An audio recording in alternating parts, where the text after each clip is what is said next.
Good afternoon, everyone, wherever you are. Let's head on into Collectively Rewilding. I hope you're all having a wonderful day. It's a nice day here, nice fall day, relatively chill. 69, it was 60. I love that, right? Like it's still pretty nice. You start doing any kind of working out there, you're going to want to take off a light jacket if you even wanted to wear one. This sweatshirt is pretty well good for me to go out and play in the outside weather. Of course, with the household injuries, we may not be in that outside weather quite as much as we had intended, but I do have some things that I can take care of still for this week in the garden. And so, doesn't look like our planned meeting is going to be able to take place as I don't see Miss Wendy. And I thought that Candace was interested in some sort of food truck or something for her area, but she's not putting anything in chat. She can't use her voice to talk with us right now. So, Tammy, did you want to move forward? Are you still working on your letter? Should we work on the things I'm doing here in Tooele? I'm still working on my project. I still haven't finished the letter yet, to be Okay. honest. And It's there's still nothing that we can do to help you with that? no, not really. It's just me sitting down and focusing on that and putting my all my lovely thoughts together, to be quite honest. Well, you know what? It's your timetable. So it doesn't matter if it takes Yeah. 2 weeks or 3 months or it's just when you find the time, these things that we want to do in our communities when we have full-time jobs, or for Tammy, full-time volunteering. For the most part, she's out there doing a lot. Candace, I'm guessing, has a full-time job. Kendez has, I'm guessing, a full-time job. Benny and Kendez are both trying to start businesses. As I'm continuing to push Collectively Rewilding forward, it's already an established business, yes, and it has been since about October of 2020. However, there's so much growth that I see for potential for Collectively Rewilding. And we actually got a new member last night, and we do get new members, not nearly as often as we would like to see perhaps, but we get them pretty regularly. I'm guessing we're getting pretty close to 170. The last time we talked about it, we were just barely over 160. And so it's a slow but continuous growth, right? And our new member, I believe his name is pronounced Walter Bowman. I'm not absolutely certain that that's his last name's proper pronunciation. He is from somewhere over in Europe, I believe, with Miss Julia, and he has a community for people from boomers down to Gen Z, right? And it's called Bridging the Gap. Wisdom Bridgers. There we go. They're bridging the gap. They're wisdom. Oh, goodness. Let me just see really quickly. I'm pretty sure that he put his information here when he joined with us. Let's just check him out here. No, not, oh yes, okay. Wisdom Bridgers. There we go. Wisdom Bridgers. And they work with their community to help the older generations share their knowledge and experiences in things with their mentees, right? It's a mentor mentee kind of a program inside their community. And I think that that is just amazing. And of course, that model fits so well with what we do here in Collectively Rewilding, right? So I'm kind of a little bit of a bridge for that gap myself, being a Gen X, the forgotten and unmentioned generation. We're so tough that we don't need people to talk about us. We're just going to take care of it in the background, right? That's kind of my generation's modality, their thought process, no pain, no gain. If it doesn't kill you, it makes you stronger. We took those mantras to heart, and we understand the older generation of the boomers, and we also understand the millennials and Gen Z pretty well. So we as a generation are a little bit of that gap bridging as people. And then their community does that as well. And of course, I can still learn from people. I'm at the very, very end of Gen X. There's my year, one more, and another, right? And then Gen XN. So I'm like a baby Gen X. And so I can even learn from older Gen X and, of course, from boomers. And I do all of the time. And then those generations and my generations have a lot to share with Gen Z and the millennial generations. My husband, he is called a geriatric millennial because he's 4 years behind me. So he's at like the oldest end of the millennials. And there are quite a few of the oldest millennials that have a really more Gen Z attitude. And my husband absolutely fits that. That's why we fit so well together, because we really identify with the Gen Z thought process and practices. Practice what you preach, put your body into it, put your heart into it, you know. And what is the garden? The garden is a generational project. It's something that's gone on since before recorded human history, transforming our natural environments into a garden type scenario to better be able to control our food harvesting successes. Okay, so when we were hunter gatherers, we actually ate more nutritive food. We had a broader range of caloric intake, different types of nutrients from a huge, huge breadth of foods, because we just picked and ate and gathered everything that presented itself that was edible in our areas. As we settled down and became less nomadic, less hunter gatherers, more tribal, more sedentary, into gardening, which was, of course, row gardening. This occurred all over the world. For some reason, our ancestors all decided that we needed to remove all of the soil cover and create our own type of plants in that area.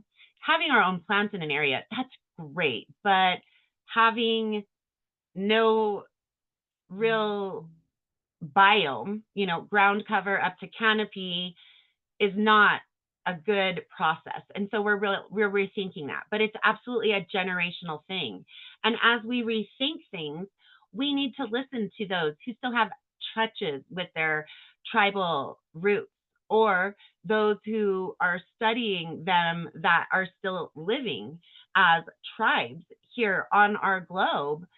Learn from them and put those ideas all together with the more modern or new age ideas as far as agriculture, rewilding, living mulch, avoiding this single row monoculture idea, right? And so that generational gap is a big part of the loss of our gardening in our communities. And so that is a big part of what Collectively Rewilding is. My grandmother was 65 when I was born. I was the oldest child of her youngest child of 8 children. And she was born in 1913. And so she lived through, you know, World War II. She was alive, I believe. Wars are not my specialty within history, but I believe she was alive for World War I, but she was too little to have any, you know, memories of that time period.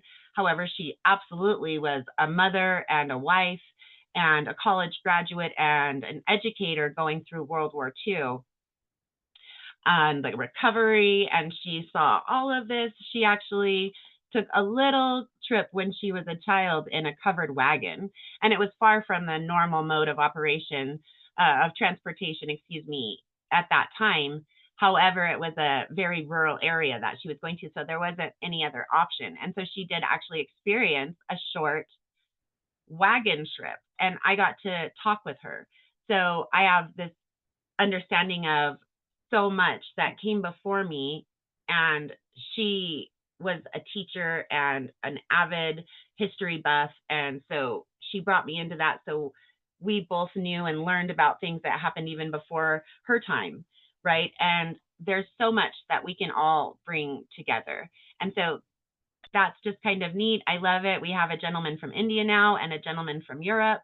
So we're already starting to get just that little hint. And Miss Julia May, of course, right? She's in Belgium, and she is, yes, a member, but more of an organizer and guide for the overall structure here than a full blown active member, right? And so now we have a member, and we already have the Evergreen Seniors, of course, in our Nature Spotlight down here. Nature Spotlight, we have the Evergreen Seniors, and there's another YouTube channel, and I can't remember the name right off the top of my head, but they're also an elder type of a channel, and I have some material for you guys in here from that YouTube channel, because I think that our culture here in America loses a lot of value because we have such a low regardance of aging. It's not that we actually disregard or even respect our elders, although there's definitely elements of that. It's more that we don't think they offer us value anymore as a society. We're more their caretakers now. They're relegated to a secondary role like a child again, instead of recognizing that while they may need some more assistance in their age, they have a lot of wisdom to share. And we've lost that here in our culture. And so that does really bring us all back into the ideas of community outreach. And we probably won't do anything for my community outreach this week. I think this is kind of an important topic, an important understanding of part of the whole idea of what we're doing here in Collectively Rewilding and what we hope to accomplish when we reach out to our communities. We want to bring in all of those generations from our elders down to our children and combine that community with the natural, the nature element, that outside element, and bring all of those pieces together. And that's what would really, I believe, help to make us whole individually and culturally, right? And yes, there are so many different segments of culture, right? Not segmented as in separated. We're not doing all of that junk anymore, but we all have groups that we more closely identify with within the overall culture of America. And yet I think that to varying degrees, most of those cultures have that same loss, both community and nature, right? And you can see some that are, very still close to it. The Dene or Navajo in the Four Corners region, they have a lot of very close family ties still. They still very deliberately hold on to their tribal roots, their clothing style, while not purely back to tribal. It is a past pattern of integrating tribal and settler ideas, right? And so it's still a past that they're holding on to, and they still live in hogans and raise sheep and don't necessarily have plumbed in water and things like that all of the time. So you can find it here, even in the United States, where there's some pretty serious efforts. The Amish, right? They've been doing it already for a couple of hundred years amongst massive infrastructure of colonization, civilization, all of these words. Civilization, and we say it like it's a good thing, but I really believe it's not necessarily a good thing because we lose so much. There's so much war to being so-called civilized and a pushing of one's own beliefs onto others and things like that. And, we're moving away from that idea. And I think that when we use the terms that still are there in our language, civilized, barbarian, right? Oh, that's barbaric. I don't know that barbarian is used all that often, but barbaric, that was from, I believe, the Barbary tribes, and it was a derogatory term placed on so-called uncivilized beings. But tribal peoples, they lived more in touch with their environment. They modified it, yes, but they generally were modifying it in a way that created even more flourishing environments, not degraded, damaged, and dead environments. And to me, that is civility, right? That would be to be civilized to me, to be interactive with each other and our environment in a way that's positive and proactive and generationally going on. in that positive, proactive interaction with each other, with self, with nature. And so that's all a part of what we're doing here in Collectively Rewilding. We're regaining our connection to ourselves, we're regaining our connection to nature, and we're regaining our connection to each other and making that something like a broken bone. Our cultures have warred with each other and disagreed with each other and battled each other over probably millennia, centuries, certainly. And now, like a broken bone, we're choosing a different path and we're mending. And that broken bone can become stronger over time from mending, as it happens with many types of broken bones. If it heals properly, that broken bone can be stronger than it was originally. Now, on the opposite hand, if it heals poorly, it can become even harder to correct because that incorrect remodeling or growth of that bone was done poorly. And so that's what we're here to work on together. We want to heal well. We want to heal in a healthy way that we become stronger as a group, stronger as a planet, stronger as individuals. We don't lose ourselves to the collective.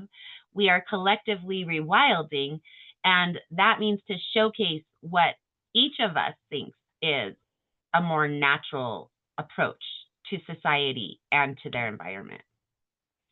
All right. So any thoughts, guys? I kind of got up on a soapbox, but it's something that I feel is really important. And I really want to share that idea of what this means to me and why I put this together in an attempt to share that and bring others in so that they could share their vision and share their skill sets and be a part of this community and bring their community in and share all of these things and grow together as peoples and become something stronger than we've ever been, right? So I would love to hear your thoughts. And let's see, it's Benny. Welcome, Benny, of course, but I was not talking instead of helping Wendy, which would have been not my goal. So I have a feeling Miss Wendy got busy and she's not able to join us today. But any thoughts on that, you guys? Any questions, disagreements? Okay, so Candace says she doesn't have a green thumb, but she would like to do a community garden on a school bus, make it a hydroponic garden, a self-growing garden, and let the people come get fresh fruits and veggies off the bus. Okay, I thought so, Candace. I thought you had something. So you need to purchase the school bus and transform the bus to be self-gardening. Hydroponic garden towers, and you want to put them onto a school bus. Okay, that is definitely something that we can work on here in How To's community outreach, if you would like to do that, Candace.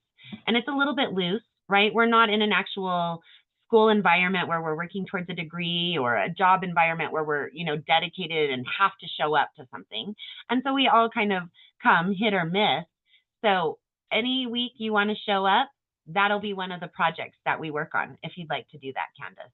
Working on getting that school bus and getting it outfitted for you and starting that project. And I think you wanted to make that a nonprofit as well as a for-profit. Is that correct, Candace? Oh, you can drive with your CDL. Oh, that's wonderful, Candace. Okay. That's a really big investiture of self that when we look at grant and grant-like opportunities or networking and things like that. So we should work on that in LH2 as well for the funding, right? Here we'll do that community outreach part and look at that. And then in LH2, excuse me, we'll look at the funding for it. And so having your CDL, those are the things that grant and grant-like opportunities like to see from their applicants at a lot of different levels, not necessarily those base subsistence levels that we talk about, right? Of course, they are grant or grant-like opportunities, food stamps and WIC and rental assistance, Medicaid, all of those things. But when you get past that level, they want to see that you've invested in that project, whatever it is, home repair, a business, a nonprofit, any of that. They want to see that you're putting your time, your effort, and yes, some of your money into it. And having a CDL, that's a great part of that piece. All right, and let's see what we have in here. Oh, okay. Candace drove a school bus 8 years for special needs. I can imagine that was a very intense job. I would hope that you had an additional person there in that bus to help, but having to be aware of the special needs of people while you're driving around in traffic could probably be pretty challenging, I would guess. And so that's wonderful, and all of that experience can be brought into your applications upon occasion and anything like that. It shows engagement in your community and special skill sets and all these different pieces, right? So that will definitely be wonderful. Oh, she says it was the best job. And yes, she did have someone on the bus that could help and be able to move to handle the children if they had a moment that they needed some help. Well, that's wonderful, guys. All right, so we have a lot of projects that we're going to be working on. Next week, I will come better prepared in case I need to be the one that's handling their project. I really hoped it would work out today and we'd get to work with Wendy this week and Tammy next week. Now, of course, with Wendy not being able to join us this week and Candace throwing her project in the mix, we have a lot of different projects. So everybody just show up when you're able to these classes, and we'll just decide each day who's here and who's ready to move forward on their project. And I'll always be ready to fill that gap to continue with our theme of the day's conversation. And let's see, fill the gap with my own goals here that I'm working towards as the Tooele community, right? All right, let's check the chat out one more time here. Yes, thank you as well, Candace. Great, great goal set and a great history as well. Thank you for sharing. All right, guys, so let's jump into that. See our calendar, and we will be back again tomorrow, and that is going to be at 7:30 p.m. Pacific, 8:30 p.m. Mountain, 9:30 p.m. Central, and 10:30 p.m. Eastern for Gardens and More Q&A. Hope to see you then. And I hope you guys all have a wonderful evening. Please feel free to unmute. Probably just Tammy. It looks like Candace and Benny are both having to be silent today, but Tammy and I can tell you guys goodbye and say our goodbyes. Good night. I'll see you in the next Zoom. Yes, lots of them all the time, right? All right, guys. Everybody have a great day. Thank you, Benny, Candace, and Miss Tammy for joining as always. And love to work on these projects, guys. We're going to do some really fun things with this. See you tomorrow.